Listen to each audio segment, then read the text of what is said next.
Meaningless, these items might provide joy for a few moments or a few days after they make the purchase, but the joy from these items is quickly depleted. At this point, all they're left with is the financial scar, and in many cases, debt that will be owed for years to come.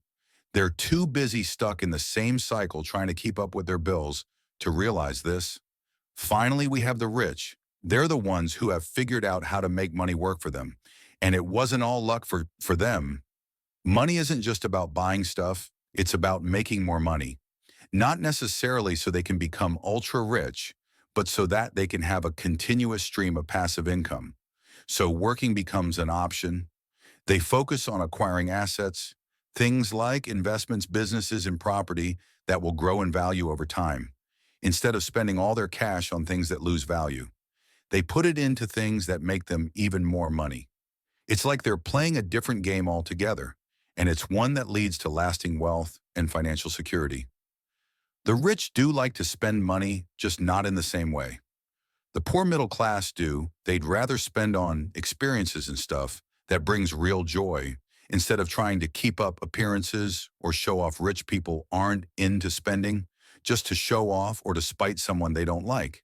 They're more about buying things that last and actually make them happy rather than just flashy stuff. This includes things like family vacations that provide a lifetime of priceless memories or high-quality clothing that will last for decades. Plus, they're not big on using credit to buy stuff before they have the cash. Instead, they put their money into things that will grow in value. They focus on building up assets that bring in money without them having to work for it. Like instead of jumping to finance a new car, they invest in stocks until the dividends can cover the loan payments. So their priorities are completely different when it comes to things they like to spend money on, and how they're funding these purchases is also much different. Here are a few basic rules you should consider implementing in your life. If you want to adopt the mindset of the rich and avoid being stuck in the grind with your head down, put your money into things that will grow over time and produce income, which will ultimately be used to purchase fun things. Even if it feels like it'll take ages to see results, you'll be happy with the outcome sooner than you might expect. The money from these investments will cover your bills, but remember this approach needs some patience as you focus on the long term instead of giving in to the temptation of quick credit to buy something. Now be willing to wait after all. What are you really sacrificing besides buying things you'll regret? Start by saving 10 to 15% of what you earn and try to bump it up whatever possible. When you get a raise, don't rush to spend it on a new car payment. Put that extra cash into your investments instead. This way you're investing in yourself and your future. It's a great way to kickstart your investment journey and start seeing results sooner rather than later. Refrain from making purchases using borrowed money. Instead, consider borrowing only for items within your financial means to purchase outright to align with the wealthy mindset.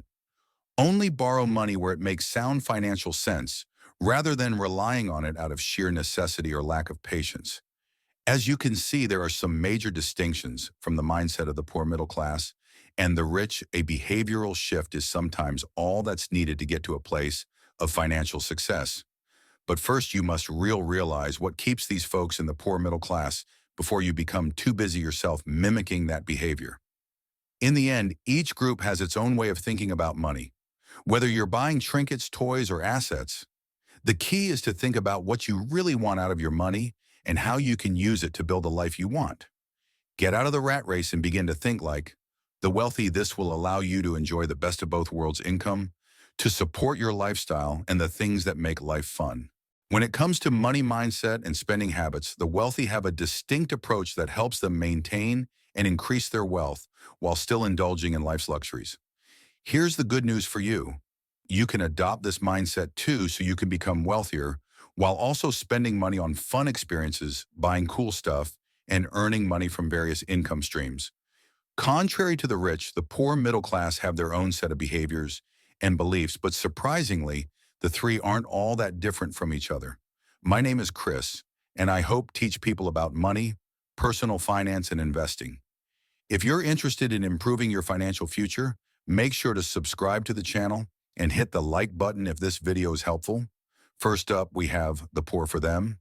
Money is tight and they're just trying to get by, but their income is only part of the problem. When they do have a little extra cash, they often spend it on trinkets. Small, cheap things that bring a small bit of joy in the day-to-day. These are things that people buy that provide pleasure for perhaps a minute or two, an hour, or maybe even a day. But the happiness derived from these items is extremely short-lived, making matters worse. These junk items are commonly things that make life worse. Like in regards to health, for example, buying cigarettes, unhealthy drinks, and junk food.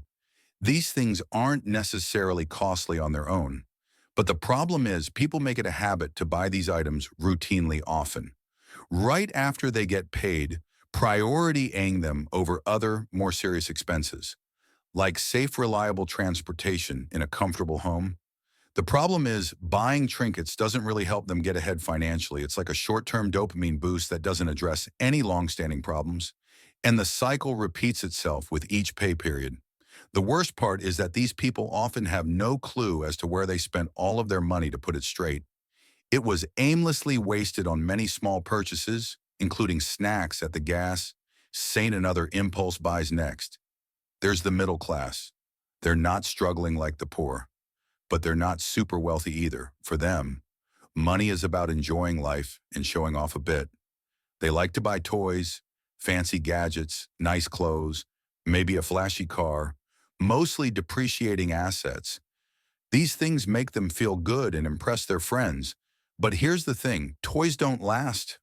They're fun for a while, but the W factor is short-lived, which only leads them to chase the next thrill. Unfortunately, the financial setback from many of these purchases is not as short-lived as the satisfaction they provided. These toys hold the middle class back from reaching their financial goals because they spend too much on stuff that doesn't really matter in the long run. They often use debt to buy these items, meaning they really can't afford them, but they're enticed by easy credit mortgages, car payments, and credit card debt. And before you know it, they're headed to work 5 days a week, 50 weeks per year. Just to make those minimum payments, they were so caught up in spending money, they piled on monthly payment after monthly payment until they were maxed out. This is a cycle the middle class becomes stuck in. They might dabble in investing through avenues like a 401k, but it typically doesn't top their list of financial priorities as the little they contribute. Sure doesn't hold the key to substantial wealth accumulation.